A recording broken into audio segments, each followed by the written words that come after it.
In a world full of noise, two voices rise above the chaos. Ron and Brian.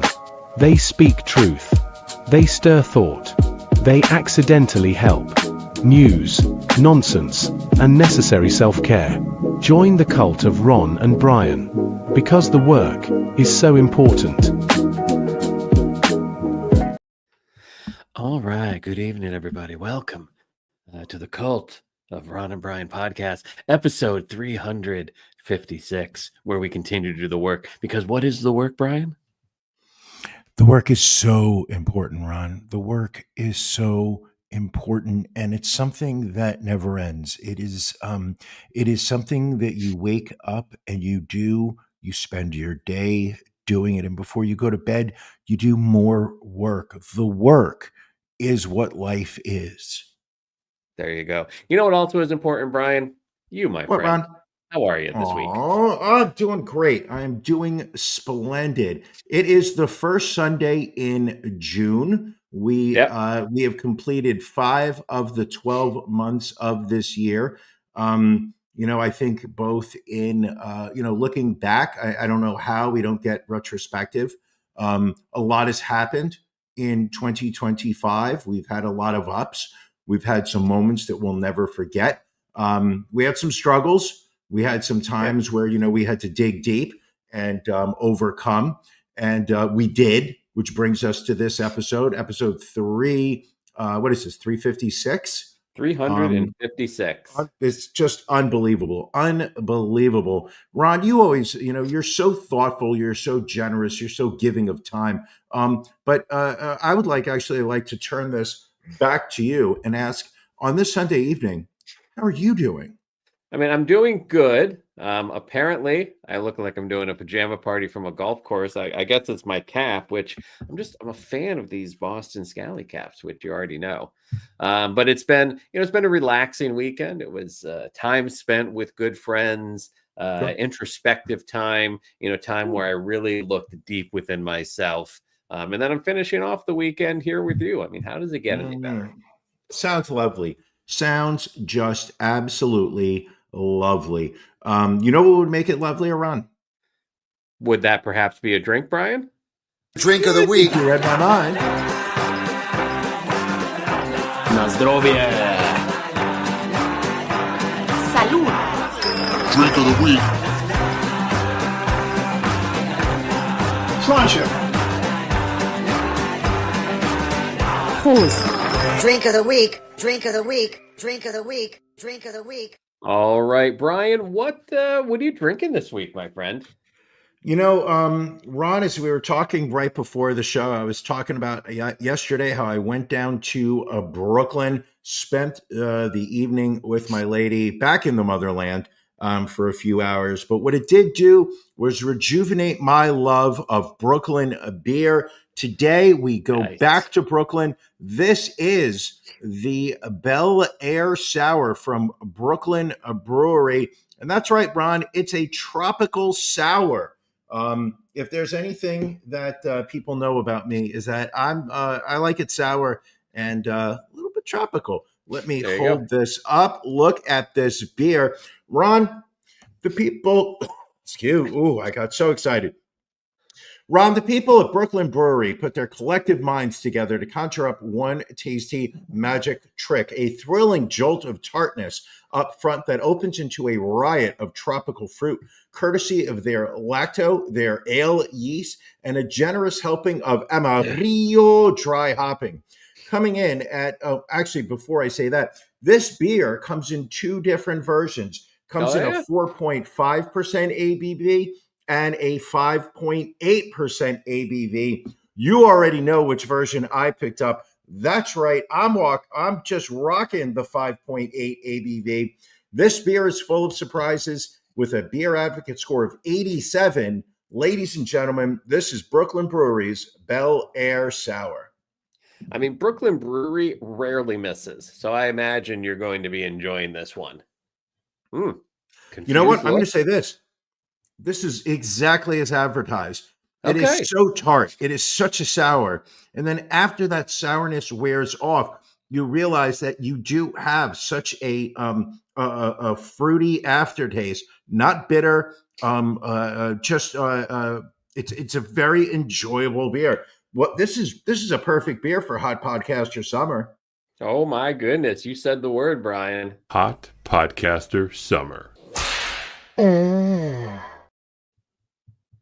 Crushable.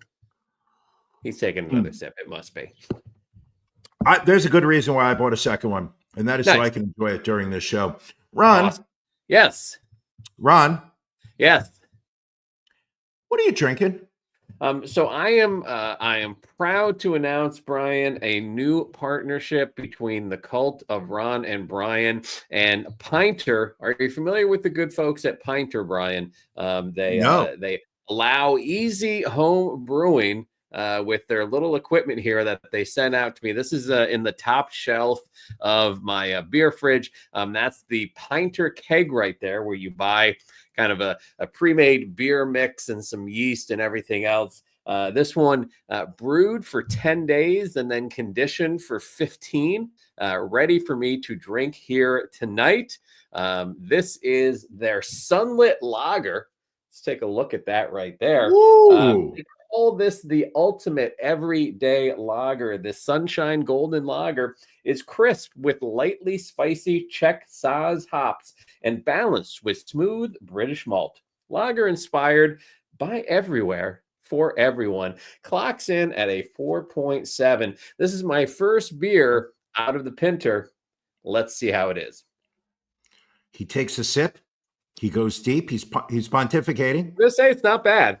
It's I wouldn't Not say it's bad. the best lager I've ever had, but I would say for a beer that was brewed in my basement, like we used to do. Remember with the still we used to have in the old Of basement, course. where we make the wash tub Of gin. course. Better When than we that. when we I were would in say that. Watervliet, when we Exactly. shared that house in Watervliet, we used to brew beer. I remember the big batches. You would actually like mix it up with that ore that you stole from the local rowing club. I remember that. There you go. Can I just take a time out? You brewed this beer in your house? I did. I mean, it's not Walk that me through the difficult. process. All right. I remember trying it in my apartment when I was in Queens, and it was more work than what was produced than was worth producing. All right. Well, So let's I'd love to hear pull up whether this is a better system. Let's pull up the Pinter, and you can't really see it easily here, but that handle pops off, the top unscrews. You've got like a cleaning solution you put in Sure. to, I guess really, remove any bacteria or anything that might be in there. Then you take the bag of beer product, you pour it in there, then you pour the whatchamacallit, you pour the yeast packet in, you give it a shake, and then it literally just sits in its little brewing caddy again for 10 days. Then you take it off the brewing caddy, you put it on its feet like it is there, and it sat Sure. for 2 weeks, and now it's ready to be drank. When does it get refrigerated? After it brews and when it starts the conditioning process, you put it in the fridge. Okay. And how many beers do you think that little keg holds? That little keg, I think they said, depending on the size of your pours, you'll get between 10 and 16 glasses out of there. All right. And what is the name of this product? I It is I called love the idea of Pinter. making my own beer. Pinter. So if you are interested, I can share with you that they will send you a free Pinter if I send you my code, because I actually got the Pinter for free. I just had to subscribe to a minimum of 2 months of beer supply. Sure. Look at this. People are interested, Ron. People want it. Please share your code with me. We will get that out to the people. Pinter, experience the magic of making award-winning beer. I love it. Let's give it a shot. And I would Because say I the definitely beers have room. like this. I definitely have room in my fridge for this. That was the challenging thing. I had to make room in the beer fridge for that. But like I this think it'll fit in my little fridge over here. It might. It very well might. And I may have to And just put get it rid- sideways and clear off a shelf or two. Just make it happen, Brian. Be a man. Make it Look happen. at this. Even William Esquire is up for brewing beer. You have opened a Pandora's box of beer drinking, beer making. We love it, Ron. Once again, and this is why you're the champion. I know you think that it's your ability to foresee the result of Super Bowls, but the truth of the matter is, Ron, you are our champion because you're a trailblazer. You're not a follower. You sat there and reached out to the kind people over at Pinter and said, hey, I'm the champ. Pinter. Give Pinter? Pinter. Like a pint? What did I say? Pinter? Yes. Pinter? No, that was when I was stalking your Pinterest page. Oh, it's a doozy. But everybody now, because they sit there and they see, if Ron's doing it, we want to do it. You are a leader. We're followers. That's why this is a cult. Your name goes first. There you go. And I should say, it makes 12 pints, and it was $28. So not crazy for basically a case worth of beer. I'm up for it. I just purchased. They just came out with a limited edition. The Iron Maiden Trooper beer. Yes. They just came out with a limited edition order of that. So I got a box of that, and that'll be the next one going into the brewer. I love it. I love it. I love it. Let's do this. All right. In the meantime, Brian, yes, let's get it going. This has been good, but let's talk about our beefs of the week.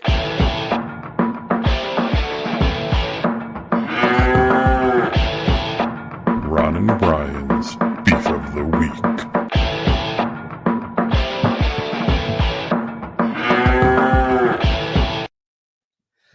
Brian, what's bothering you this week? Oh, the weather. The weather is bothering me. This is the first weekend in June. Last weekend was Memorial Day weekend. The way I am looking at it is I have had 5 weekend days that my pool has been open, but the weather has made it such that I want to sit outside in a medium length coat. It is not sitting outside by the pool weather. We've had brief glimpses, an hour here or whatnot. The sun has barely been out. I saw on TikTok earlier, somebody made a reference that the weather in New Jersey, because that's right, Ron. I'm New Jersey now. I'm not that trash. I'm from New Jersey. That the weather here has basically been like Seattle. It's been gray. It's been raining. I've actually had to use an umbrella probably about 4 times this week. I've not used my pool yet. If you want to talk pasty skin, look at this. Look at the pastiness. Look at that. There's no suntan here. Color there. You can There's use no a little sun. bit of color. I need to get color. I need to get some tan here. I'm going out there. I'm already prepared. There will be no SPF on me. I'm raw dogging the sun this summer. You're going. You want to get that base tan right off the bat. And the weather has sucked. I know people say, oh, it's going to be in the 80s this week. Great. I'll be sitting in an office. I will be indoors working. There will be no enjoyment during the weekdays this week. So my biggest beef this week is with Mother Nature, not because it's a she, not because of the feminine energy that controls the weather. It is just the fact that the weather has not been conducive to sitting by the pool and tanning. I had to turn the heat back on in the house at one point last week. It's bullshit. It's just bullshit. And I know I'm not alone in this. I'm not alone in this. Ron, what's bothering you? So Brian, as so often is the case over the past few years, my beef of the week is with the New York Yankees. As our fans out there know, we have been lifelong fans of the New York Yankees. They continuously break our heart, much like they did in the World Series, where they were humbled by the LA Dodgers. And what is the goal of an organization like the Yankees in the offseason, coming off a loss in the World Series, Brian? What would you think? Well, I think that it's twofold. One is you improve the team. You find the gaps. Where is it that they showed that they were not able to compete with the Dodgers? You fill those gaps. You get better. The second thing you do is you beat the Dodgers. You let them know, you put the whole sport on notice that, hey, you did to us in October, but you're not doing it to us again. That is what I think you do if you're Brian Cashman, you're Hal Exactly. Steinbrenner, you're the New York Yankees. Exactly. I mean, again, we've had a good season so far, cementing our place as the best baseball team in New York City. First place in the American League East, one of the best records in baseball, and then just absolutely shitting the bed out in LA these past 2 days. Gave us some hope on what was it on Friday night? They were up, then they were down. Last night, by top of the second or middle of the second inning, down 10-0. Absolutely ridiculous. They're up 4-1 right now in the bottom of the third. I'm just wondering how they will hurt us tonight. Sure. And they will hurt you. It's what they do. Good point. Both the Knicks and the Yanks shit the bed. The Knicks losing to the Pacers. In fact, I think I sent you that statistic on TikTok where somebody said last night was the first time in sports history where both a Major League Baseball team and a major a national NBA team both lost by 15 or more points. It's embarrassing. Just embarrassing. Stings a little bit. Absolutely bad. But we'll see. It's a long season. We're not even at the All-Star break. But again, showing how important that home field advantage will be should we make it to the World Series again. I hope we do. I really do. It'd be nice. I mean, I think we owe it. We've earned it. We've earned some happiness, Brian. Maybe we need to find our happiness away from the baseball field. We'll work on that. Brian, we've got our stories of the week, which, as our fans know, are the stories we make sure we grab. We don't let go. We hold on to them tight. We clutch them against our chests. We nuzzle them in our bosoms, and then we share them with our fans out there. Brian, what is your story of the week this week? Ron, listen, you know me. I love the New York Post. I love supplying stories from the New York Post to this show. The content here is very New York Post centric. I like to think that in some ways we take the cream of the crop from the New York Post. But one story this week set itself apart. We go down to the great state of Florida, as we commonly do, for a story where the headline is meth-crazed Florida man is bitten by alligator, charges at cops with garden shears before he's shot dead in wild series of events. By any chance, do you have a photo of Timothy Scholes? Here we go. Scholes. There we go. Which appears, obviously, from the headline, the man has been shot dead by police. So this photo we're showing you was from a previous time that he had been arrested. So right off the bat, the man is representing that state exemplary.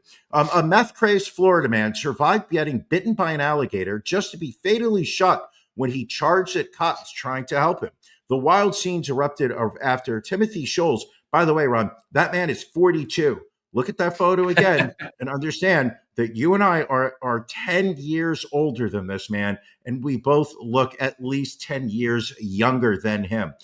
He was spotted swimming in an alligator-infested lake in Lakeland, which is just south of Orlando. Schultz, who cops said was high on drugs, growled at the Good Samaritans trying to toss him a life vest just moments before one of the alligators bit his right arm. The fact that he had been bitten by an alligator and was still continuing his rampage is shocking, Polk County Sheriff Grady Judd. Grady Judd is the name of a sheriff in Florida. I mean, if you're born with the first name of Grady, I don't know what else you can do but move to Florida and become a sheriff. But as Judd continues, if you're on enough meth, then the person you see is not the person that you're attacking. The horror only continued when Scholes suddenly emerged from the lake soon after being bitten, grabbed a pair of garden shears from a nearby home, and then charged at the deputies on the scene with those shears. One of the officers fired their stun gun in a bid to thwart Scholes, but the taser had no effect. What a shocker.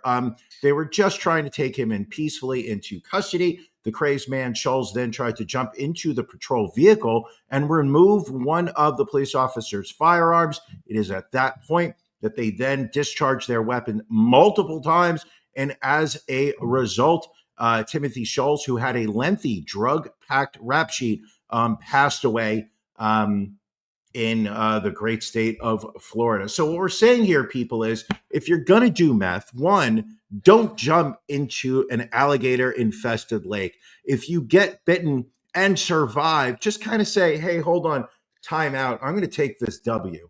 I'm going to say I've won today because I should be got dead. lucky. Yeah. If the police are there to provide you with some type of escape route from that lake, just say thank you. Don't go attacking them. Just say thank you. Say thank you, officer, for helping save my life. I appreciate it. I mean, you know it's bad when the police are killing a white man. That's how you know they really felt like they were in danger. The one thing he does have is he's got a nice color head of head. Head of hair. Hair of head? Hair of head. Ron, what story are you bringing to the table this week? So this story, kind of Florida. It was involving a flight from Orlando, Florida to Maryland over Memorial Day weekend, where a woman by the name of Christy Crampton repeatedly hit a child who called her fat and Miss Piggy. Here's her mugshot right here. Witnesses told Sanford Airport police that the altercation started when a child with whom Crampton had traveled to Disney World with told her that she wouldn't fit the airplane seat. In response, Crampton allegedly began hitting the child with her fist. She is additionally accused of hitting the child on their head with a water bottle and of slamming the kid's head into the airplane's window. The plane incident wasn't the start of Crampton's feud with the child. Rather, Crampton told police that the kid had been, quote, very rude and disrespectful while they were at Disney World. When the kid called Crampton fat, she told police she took their phone away. The incident turned violent when the child pushed Crampton's arm off the armrest. It's then that Crampton allegedly began smacking the kid. Police claimed in the report that Crampton's response went beyond, quote, typical disciplinary actions.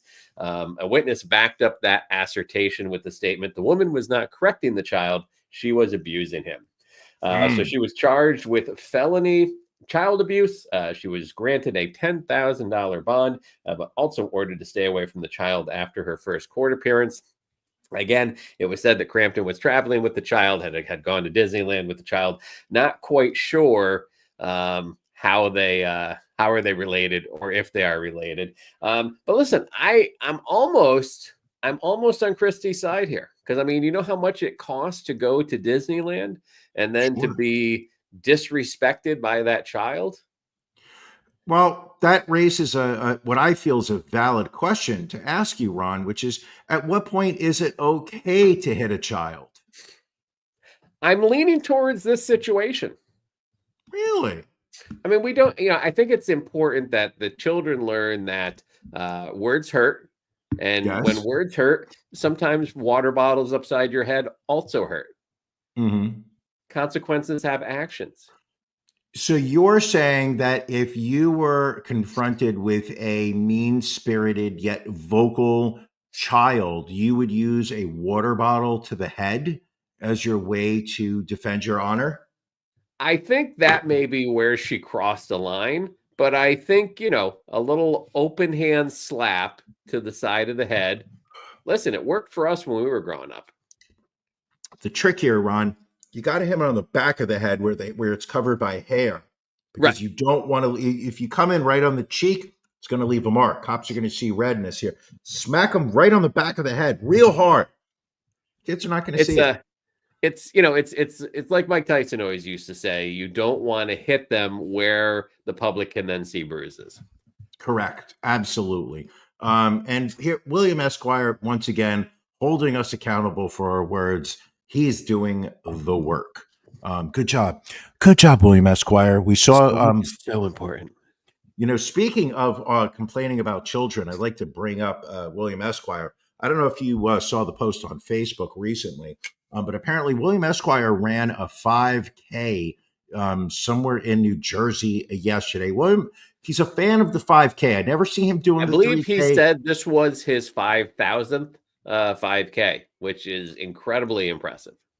Impressive. Unfortunately, if I remember in his recap of how he had performed, one of the first things he did was complain about the kids at the start of the race not taking it seriously enough and hanging out and preventing him from really taking off towards the speed he wanted, which I thought was actually a poor form.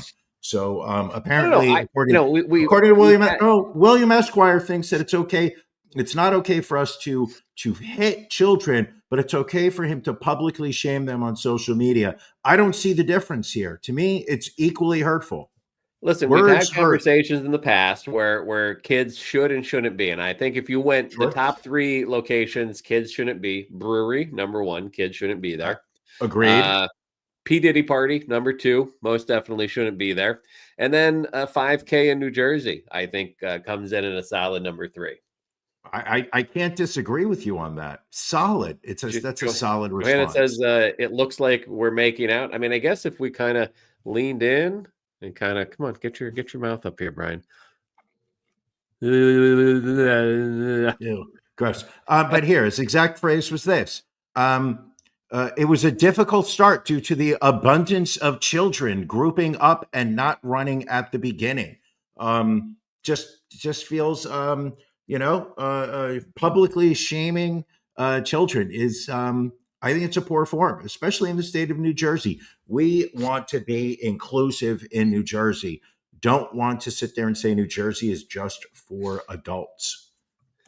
Is New Jersey for anybody, really, when you think about it? Listen, Ron, it is only a matter of time before the lady and I rent a summer house down by the shore, and it becomes our entire summer identity. All right, it's not down by the shore, Brian. It's just down the shore. I'm getting there. I'm not fully. Still spend a significant amount of time in the great state of New York. Therefore, I'm still under the influence of New York phrasing. All right, fair enough. You would be what they call a shoebie down the shore. Shoebie? What does that mean? I believe that like a newcomer. Well, based on the weather, I should be down by the shore. Brian, the other week we had a story about a Checkers employee that shot a coworker over some burned biscuits. Now we have a Florida Checkers employee that allegedly shot and killed a customer in a fight over missing mayonnaise. This is fast food server Elijah Mackey, age 23, who allegedly shot 40-year-old customer Wesley Robertson after Robertson complained about his order at the drive-thru in a branch in Kissimmee. A witness told deputies the incident was sparked by missing packets of mayonnaise. Mackey allegedly climbed out of the drive-thru window, called Robertson a slew of insults, then pulled out a gun and shot him in the chest. Robertson then collapsed and struck his head on the restaurant wall, later succumbing to his injuries. Mackey allegedly fled the scene on foot before he was found and cuffed under the stairwell of the nearby Celebration Suites hotels. When police apprehended him, Mackey allegedly told police, quote, "I have a gun on me," and asked, "Is dude okay?" several times. This worker has been charged with first-degree premeditated murder, and he is being ordered held without bail. Okay. I think that there's something missing from this story here. William does agree. Missing condiments from orders is enraging. And I'm going to say that it really, I think my how I look at this story is predicated on how was that mayonnaise going to be used? Was it going to be put on a burger, cheeseburger per se, lettuce, tomato, onions, pickles, little ketchup was already put on by the staff, and the customer asked for mayonnaise to put on that burger? If that's the case, I'm going to say that's a reasonable request. I do enjoy a little mayonnaise mixed in with the ketchup on a burger. However, I'm going to say that if the intent for these mayonnaise packets was to use as a condiment to dip your French fries in, your potato in, I'm going to say this. I understand this rage. I remember I once took a woman, and she was not a young lady, she was a woman, okay? Right. I took a woman, somebody who knew better. I understand when I was dating in college. The different gentlemen I dated back then, they all, lacked culture. But you reach a certain part of your life where you understand dipping your fries in mayonnaise is absolutely disgusting. Getting back to this date, I took this woman to an Italian restaurant, one of my personal favorites on 44th Street and 9th Avenue. It was kind of hey, I'd like to, kind of introduce you to, something that I care very much about. This is my favorite Italian restaurant. And we ordered the fried calamari. As it was brought out, she sat there, looked at the waiter and said, "Excuse me, do you have any mayonnaise?" Because she was going to dip the fried calamari in the mayonnaise. I'm going to tell you something.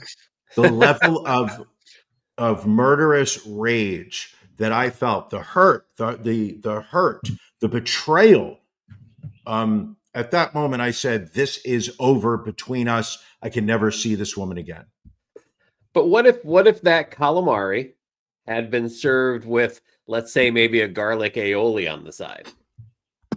I would say that would be fine if you were in a diner, but you are in one of the fine Italian restaurants on the Isle of Manhattan that served a red sauce with that calamari. That is what you should be using. I'm just wondering why people go to Checkers. Like we don't have a ton of Checkers around here, but I can tell you, I've never had a good food experience at a Checkers. Is it any better or worse than a Burger King or McDonald's? The way I see it is Not so much. it's a fast food burger. You are going there because you want to wait a couple minutes and then have your food wrapped up and handed to you in a bag. This is why, poor quality. this is why Chick-fil-A is so problematic, because their food and their service is so good, but it's their hateful rhetoric against homosexuals and transgender people that make it an issue. Correct. Remember, there was a period of time where I used to donate money to pro LGBTQ charities every time I went to Chick-fil-A. Yeah, you had to balance it out. You needed those. You needed those waffle fries. Sure. And, unfortunately, that got very expensive, so I stopped doing that. I now just go to Chick-fil-A guilt-free. Yeah, Billy's correct. There was a Checkers on Broad Street in Philly. Has been closed for a very long time. Still sits there. Gentrification has not hit that building yet. Ron, I don't think we have it on the queue, but question, as a proud resident of Philadelphia and somebody who looks at every TikTok I forward to you, were you at the Roots picnic this weekend in Philadelphia? Because it looks like an event that so many people had fun at. So I will say I did, even before you started sending me TikToks about it. I had started to see that there was some issues with the Roots picnic in Philadelphia. Now, to give you a little breakdown of this, the Roots picnic used to be free for everybody. They used to hold this at the Grand Plaza over on Penn's Landing. And it was just, you could just walk down, you could go. And so eventually, I want to say it's probably 5 or 6 years ago, they moved it to the Mann Center, which is over near the Philadelphia Zoo. It made it kind of a full weekend thing. And apparently it was just is there a reason why they didn't, but why wouldn't they move it to the Woman Theater? Why did it have to be at the Man's Theater Performance Center? Why did I don't know, Brian. Why would they be sexist and not put it at the Woman? I guess they just weren't woke, I suppose. Okay, keep going, Ron, because it seems as if people are unhappy. People who live in Philadelphia and Philadelphia adjacent lands, Ron, these are your people, and they are angry.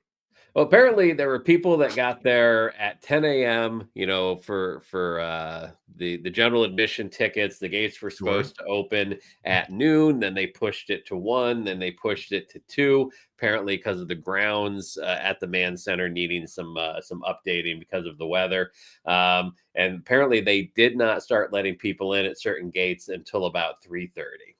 So I don't know how today went at the Roots picnic. I mean, it was a much nicer weather, but definitely a lot of people are upset with the way it was handled.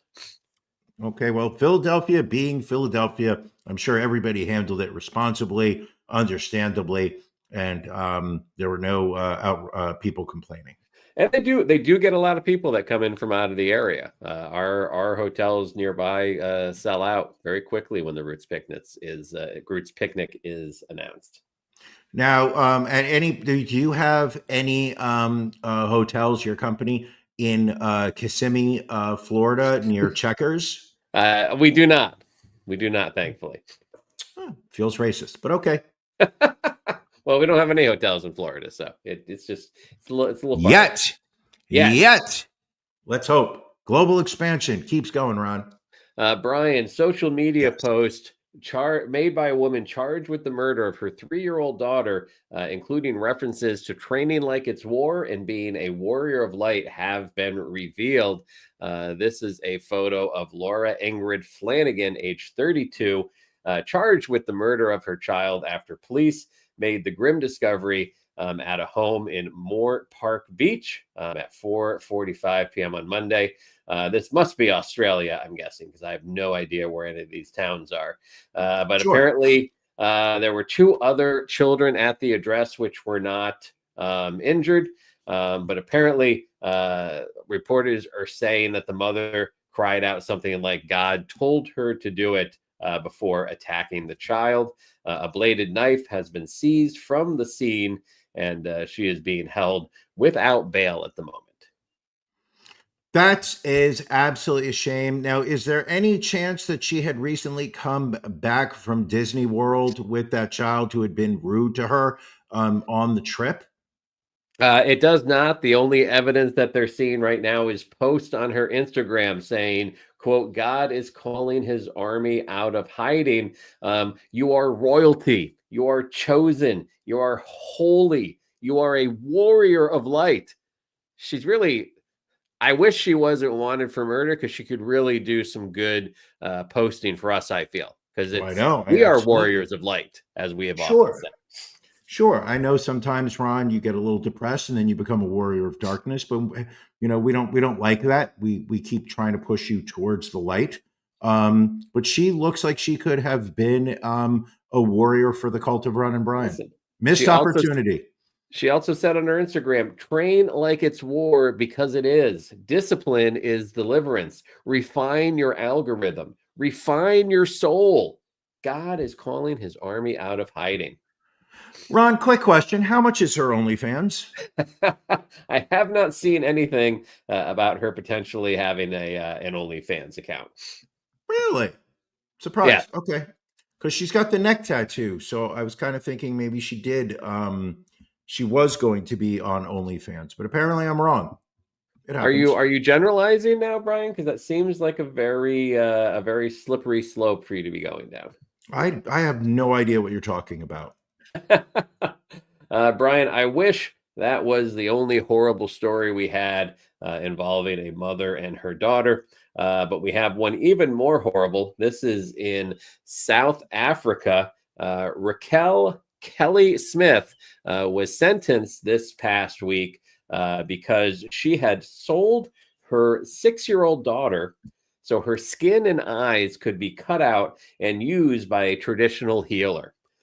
Because of What? this, she has been sentenced to life in prison in the death of Jocelyn Smith, her daughter. When Jocelyn first disappeared, her mother was a figure of sympathy until there was revealing how she had apparently sold her daughter for $1,100 Because the girl was desired for her eyes and skin, her body still has not been found, despite a nationwide search since she went missing in February of 2024. She looks like the kind of woman that would sell her daughter for a Checkers value meal. She's got kind of a Kathy Bates look to the face there, like in a crazy way. If Kathy Bates put a lot of weight on. Fair enough. Fair enough. Brian, what other stories do we have? I mean, there's good stories or bad stories. You pick the next story, Brian. Do you have any more stories about Checkers and employees at Checkers? No additional Checker stories this week, unfortunately. Very sorry about that. Ron, have you ever played the tackle game? I haven't played the tackle game, Brian, but apparently it is the new hot game on social media. Absolutely. Unfortunately, it seems like not everybody has the determination, the will, the strength, the courage to play this game. And may this story be a word of warning to the weak ones out there that the tackle game is not for everyone. Ron, tell us about the tackle game. So apparently it is it's a game where participants compete in full contact collisions without protective gear. It is also called Run It Straight. It is part of a challenge that sees a runner and a tackler charging towards each other at full speed.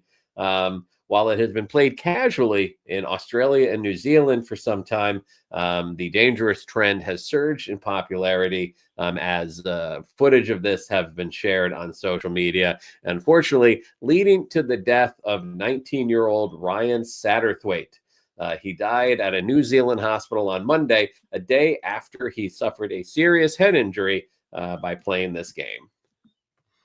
Such a shame. Listen, what is the lesson here, Ron? I know it's you always ask, what's the lesson here? What should we be learning? What's the takeaway? The boy is weak. The boy is weak. This is a game that is played regularly by other New Zealand young men as a way to court the appropriate aged women of New Zealand, to impress their peers. He wasn't tough. He was not tough enough, paid the price, flew too close to the sun and his wings melted. His wings were made out of flying wax. Too close to the flame, Brian. He was not made out of iron and metal like real young men. So therefore, this is what is it? Not Pavlovian. It's Darwinian. Darwinian, yes. Survival of the fittest. He was not the fittest. You and I maybe sometime over the summer, you and I play the tackle game. See who wins. I am worried because your bones have shown themselves to be very brittle, and Sure. I feel a man of your advanced age. I feel a broken hip is very likely. So we'll see. What if I am inside one of those round inflatable balls where I am standing inside, but it is there's padded cushioning at every angle, so you never actually hit me. You just slam into me, and then I go flying about 8 feet in the air. I still feel any type of contact, you are risking serious injury. This is possible. This is very, very possible, and I'm going to say maybe we don't play that game. I mean, when you were younger, did you ever play any kind of full contact games? Like we would do Kill the Carrier, which for whatever reason it was just let's all hit into each other. As a child, I remember one year it snowed pretty significantly. This was when we used to get good snowstorms. And I remember my friends, this was like a Friday, it was snowing. My friends were like, great, tomorrow we're playing tackle football in the snow.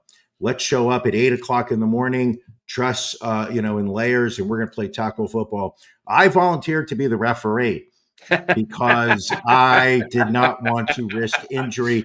Ron, I was probably 11 or 12, and I already knew that I was going to get hurt by doing it. That's the level of physical aggression that I was exhibiting, is that even at my peak when testosterone was just starting to flood my blood, even then I knew I should be. Let me stay out of anything contact related. I'm You gonna be offered referee. to do the taxes of the people playing in the game. I get it. Sure. What was I? Was I gonna get hurt? Get out of here. Brian, Gen Z apparently is flocking to Adulting 101 crash courses, desperate to learn what previous generations might call common sense, such as how to do laundry, budgeting for rent, or navigating a grocery store without Googling what is a turnip.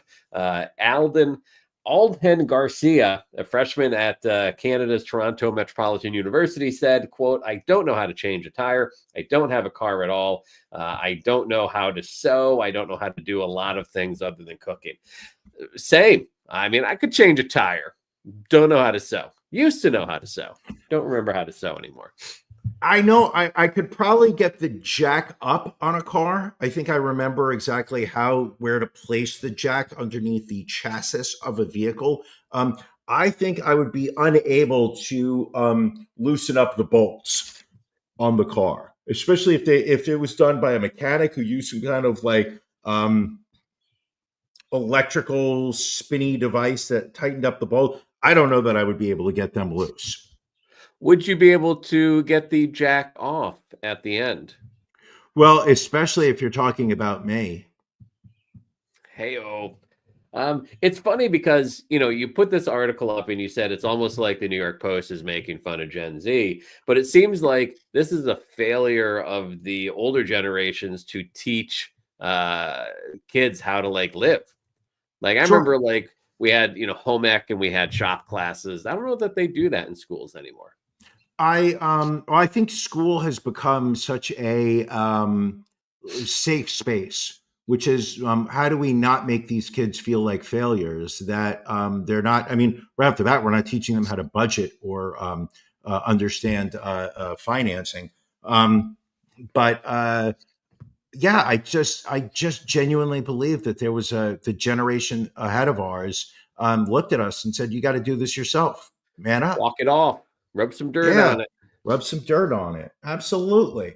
I mean, it's just a joke that 20 somethings are afraid to call the doctor, and they have their parents call to make. It has already just become like this recurring joke online. I mean, I've heard stories of people that if they're not able to schedule a doctor's appointment through an app, that they just won't go to the doctor. And they may have a nail that's growing into the side of their foot. But if I can't use my little smartphone right here and schedule an appointment with my doc, I'm going to stay at home. All right. Okay. I deserve that one.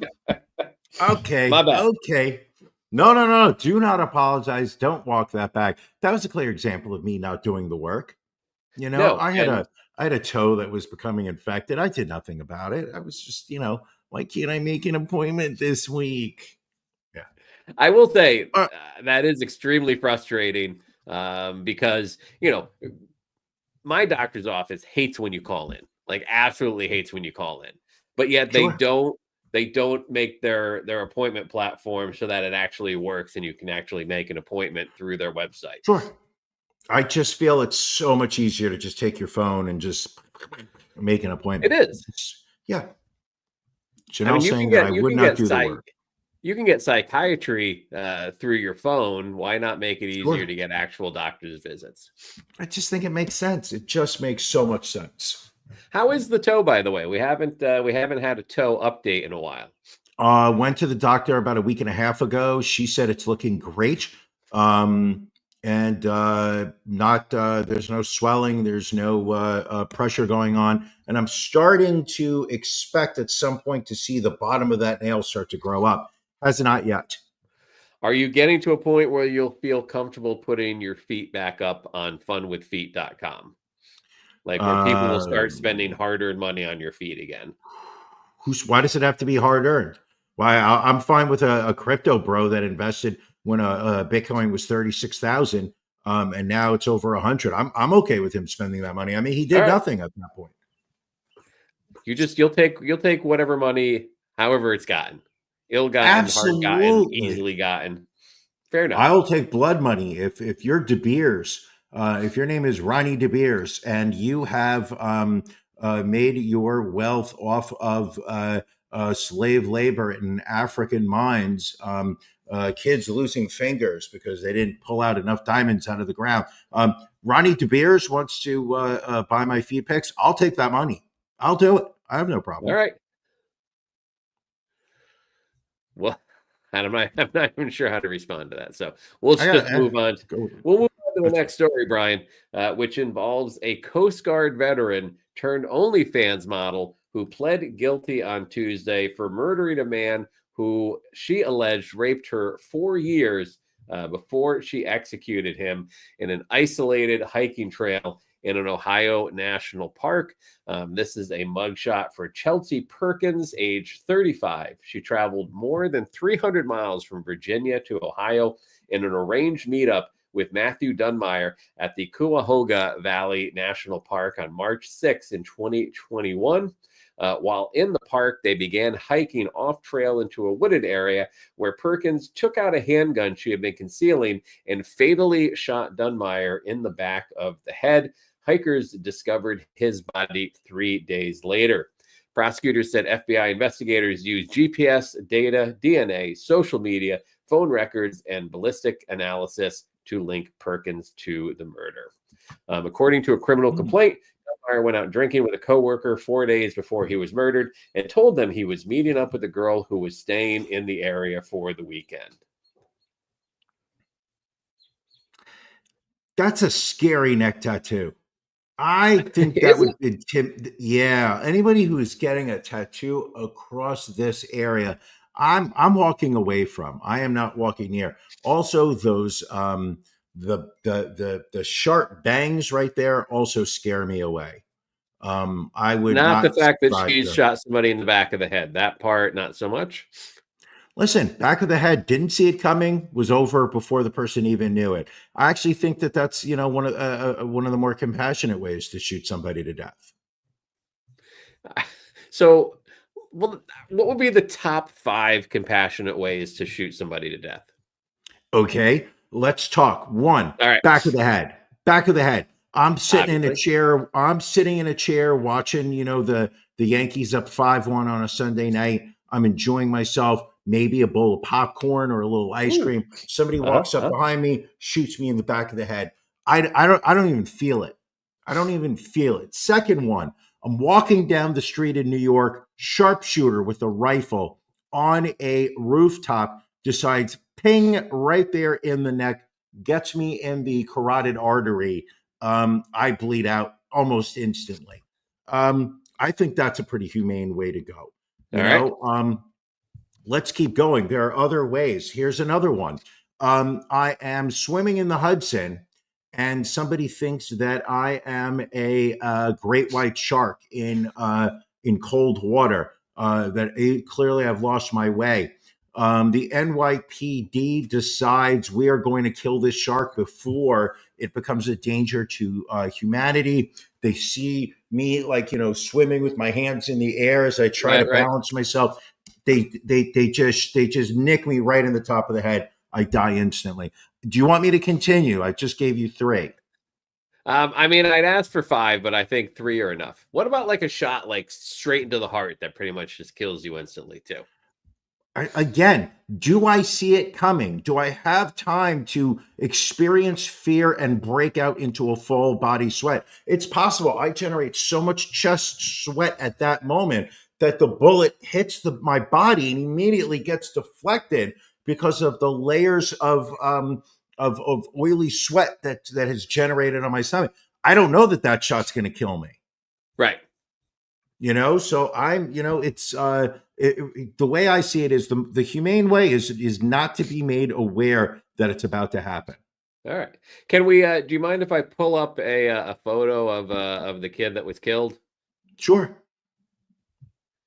So again, she accused him of raping her. I'm getting very rapey vibes off this guy. I don't know about you. I'm getting incel vibes off of him. Right. I also think I might have sold him a T-shirt at a Life of Agony concert at some point along the way. He looks like somebody that I would sell a large to. who had asked whether it's going to shrink a little bit, and because he wears a medium. But I've already sold out the mediums on the first show of the tour, so I'm only trying to push the larges on him. And I'm going to tell him, yes, just put it in the dryer once and it'll shrink. He looks like he's the guy that came up, not realizing it was a cash only transaction, argues with you a little bit, and then goes to the ATM at the venue, comes back bitching to you about the ATM fees, but then still buys the shirt. Absolutely. He also looks like the kind of guy that asks if we have any pins, even though they haven't had pins in probably about 15 years. But he's gonna be like, "Hey, do you guys have any pins? Do you have any pins? No? Okay. Well, I collect pins." He also looks like the kind of guy that would, and this is something that happens, I think, a lot in Elkins Park. He looks like the kind of guy that would use a date rape drug to have his way with women. Does not look like he's the kind of guy that can, talk a young lady into a sense of comfort just based on his words. Would need to drug a woman. Someone that, he looks like the kind of guy that would drop, like, let's call it like $900 at a strip club. Like, that's the vibe I'm getting there. I was inebriated, Ron. I was very, very inebriated. I have an excuse. You do? What's that? I had no inhibition in that moment. Just going, yeah, sure. Right. Another song. Come on, go for it. And those songs are listen, they play the edited radio friendly version. Those are 2-minute songs, $20 a song. Come on, give me a break. Give me a break. All right. Brian, America's sweetheart, Olympic gold medalist Mary Lou Retton was arrested earlier this month in West Virginia for DUI. Criminally enough, she also appears to be a Houston Astros fan, but she was arrested in Marion County, West Virginia on May 17th for driving under the influence of alcohol, controlled substances, or drugs. She is facing one misdemeanor count of DUI, and she posted $1,500 bond the same day of her arrest. The last time she made headlines was back in 2023 when her daughters announced she had been battling a rare form of pneumonia that had her fighting for her life in a hospital ICU. They needed a GoFundMe back then to help with her medical costs, which raised $200,000 in a day. Wasn't she an anti-vaxxer? I'm not 100% sure, but I feel like you might be correct on that. I feel like I am right, at which point then I hope she does get arrested more often. But she's America's sweetheart, Brian. 57 now. Makes me feel old. That was what, the 84 her vaccination, Olympics yeah. She was... According to Google, she was also against the COVID vaccine. So let her get arrested. That seemed to be like a big thing for athletes, though. Like they kind of hid behind the, I don't put anything I don't trust in my body. But yeah, that seems like kind of a lame excuse. I can understand certain people. You look at the stuff that I used to see you put in your body back in college, and I don't think you could ever make that argument. What was his name? I don't want to mention any names. No one's here to defend themselves. Brian, a ton of Florida stories this week. Let's go back down to Florida, where a substitute teacher allegedly punched an autistic nonverbal student in the ribs while he was lying on the floor in a classroom. Jeffrey Jung, age 27, was arrested last Monday after staff members allegedly witnessed him battering a student inside of a classroom of Seminole High School, according to a Sanford County arrest report. Same county where that lady beat up the kid on the airplane. Yeah. So there's a lot of crap going on in Sanford County. He allegedly, approached the student while they were lying on a mat in the classroom and punched them in the ribs and arm. Jesus. Witnesses told police Jung had blamed the student for giving another child a nosebleed. Another witness intervened to stop the attack on the student. He has been terminated from his post as a substitute teacher following the incident. He looks like somebody that works at Barstool Sports and is a Packer fan. Somehow is at like Barstool Green Bay. And wears the big cheese head while talking about how Brett Favre is the second coming of Jesus. I see. Does not look like Florida. I think he looks more like, if when you drive by the local game shop on a Friday night and they're having a Magic the Gathering tournament, he's a guy who's got, the binders of Magic cards ready to play. He's there to win. He's not there to fuck around. Correct. Yes. He looks like the kind of guy that's got some cheesesteak from like a week and a half ago somewhere in his beard. And he's going to find these like, oh, third lunch. What's interesting, you look at his hair, he takes the time to, I think, feather his hair, but doesn't want to do any upkeep on the beard. There's a lot going on there. Which is odd because the beard looks red, but the hair on the top of his head is blonde. It's hard to say.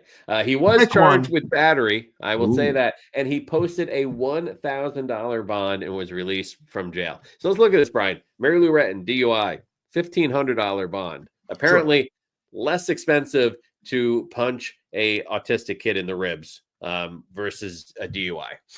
Yes. Well, also, what state were we in? Was she in West Virginia? Florida? Yeah, Florida. She was in West Virginia. West Virginia. They care about the DUIs. You know why? Because that's how they make their money. There's no manufacturing. There's no industry in West Virginia. So the only place they make their money is through arresting people for DUIs. Whereas in Florida, you have a teacher that's punching kids in the ribs. I mean, we call that the PTA special. Cole is coming back in West Virginia, Brian. That's what I hear President Trump say.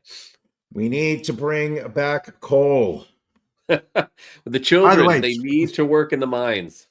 By the way, the acronym TACO, Trump always chickens out. That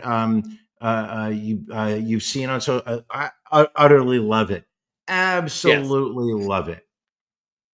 And the fact of how infuriated it made him when he was called out by the reporter. I mean, it was chef's kiss, I would say. The thing that's beautiful about him, and I think Biden did it back 4 years ago in the era, was just if you go at him aggressively, he doesn't know how to handle it. Right. He does not know how to handle people who are disrespectful to him because he has always just been surrounded by yes people and people who just, who elevate him in the social standing of that dialogue. And if somebody approaches him from we're equal, or actually, I think I'm a little bit better than you, he just melts, breaks down. Hillary also did that well, I think, in one of the press, debates that they had. Yeah. Yes. Except she wore that pantsuit that just was not presidential. Ron, wasn't presidential. I also like all of the Trump taco merch that has hit the internet over this past weekend. People are replacing the MAGA with taco. I enjoy it greatly. What did you think of the Trump pardons this past week? A bunch of people got pardoned. It is a reminder to me that presidential pardons should not exist. Usually presidents wait until the end of their term to just start issuing pardons because they don't want to deal with the fallout of taking somebody who has been found guilty in a court of law, whether it's after a trial by jury, whether it is a plea bargain where they have admitted guilt. And the president simply just shows up one day and says, you know what? I'm going to wipe away this case. They're now free. We are going to erase the history of this case. There was never a crime. I don't believe one person should. I believe this was actually a beef of the week for me at some point. I don't believe that one person, even the president who has been elected by the Electoral College to be our president, I don't believe one person has the right to erase our entire judicial system. And I just believe Trump has embraced the concept right now that there are no consequences for anything he does. And it is just simply about gaining the popularity of those around him.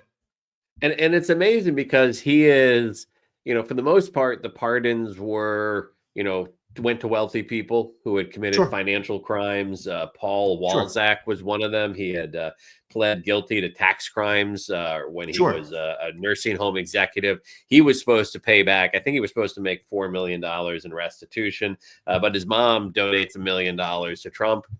He gets a and pardon. has dinner at Mar-a-Lago, and several days later, the pardon gets issued. Like, there's no clamoring from the public that we need to set him free. So I just don't. To me, it is I don't care who's in the White House. There's absolutely no logical reason why the presidential pardons exist. Agreed. They pardoned the Chrisleys, the one who had the that's disgusting. parents that had that reality show. There's no reason for it. Those people still deserve to be in jail. I don't. Listen, absolutely. If you are itching to send your money someplace, send them to our Patreon. Yes, you can sign up for a free subscription on Patreon, and we love when you follow us on the Patreon. But if you really want to do the work, and the work is so important, people, then you subscribe at the $10 level or higher. That gives you access to After Dark, which will be starting in about 25 minutes. It's the saucy stories. I may even get another glass of Sunlit because that was how good it was. I may have a second one tonight. Last week we had our pajama party. We had our Can You Beat Ron? I finally got off the schneid and managed to win. It was a tough one. Brian, you brought out ingrown toenail trivia, which clearly you're not the only person ignorant about their toenails. It was a very challenging quiz. You won with 1 point. Out of 10 questions, 1 point was awarded, and that went victory. You should not be holding your head up high, but congratulations to you, Ron. You broke Janelle's streak of embarrassing us in our monthly Can You Beat game. It was it's 4 months in a row, I think, was her streak at that point. Yes. $25 was going out to charities. You get $25 and you get $25 and you get 20. It was getting to an end, but you shut her down in the month of May. I don't know if you have started working on your Can You Beat Brian game for June, but we're going to be doing it in 4 weeks. So people, if you have not practiced, you have not said, I'm going to patreon.com/Ron and Brian podcast or the Ron, just go to our website, Cult of Ron and Brian, and click the link in the upper right-hand corner for Patreon. Join. You could do it for free. You're going to miss out a lot. You could spend the $5 a month and get the audio version of our After Dark. It's stories we do not do here in the podcast. YouTube can't handle it. Facebook gets too nervous. However, the truth of the matter is, where does it really come in? $10 a month. I believe that is our silver level membership. That's where you get a link before every episode of After Dark. You can watch us do it live once a month. As Ron just mentioned, you come on the show, join us. All Patreons at the silver level or higher are welcome to join us, and it just becomes a party. Ron would wear his hat like that. Mm-hmm. I have a variety of hats that I may wear. All right, Brian. And you look good in all of them. Episode. Well, thank you, sir. Another outstanding, amazing episode. 356 in the books. Thanks to everybody for joining us. Brian's going to get his second beer. I'm going to get his second beer. After Dark is going to be lit. Brian, anything else before we wrap up this episode? Not at all. It is just a great time. All right. Well, thank you all for joining us. Patreon folks, we will see you shortly. Everyone else, we will see you next week. Thank you for joining us for the latest episode of The Cult of Ron and Brian. A non-tax deductible contribution can be made by subscribing to our Patreon. Visit cultofronandbrian.com and click on Become a Patron. We'll see you again next week.